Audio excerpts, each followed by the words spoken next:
Okay. Video na. Yeah.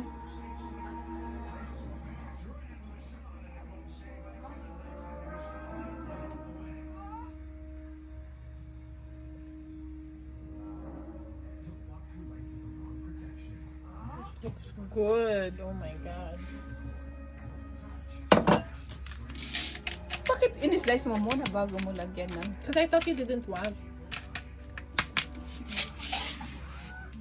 Hindi mo inubos yung sauce. Because I'm scared that maybe it's too sweet for you.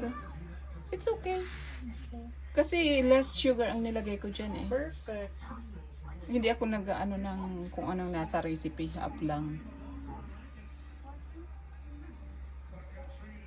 You have to take me. Okay. Kung ito'y good, I'll keep the recipe. Mga board lang. Like salt. To balance the flavor. Okay, that's it. This is Earl Grey banana bread. Earl Grey banana bread. First time kong gumawa ng ganito. So, well, check it out.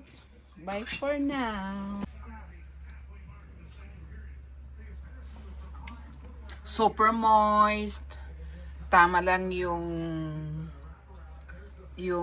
tamis niya, hindi siya matamis at parang nag-blend yung salt at saka yung sweetness. Charot.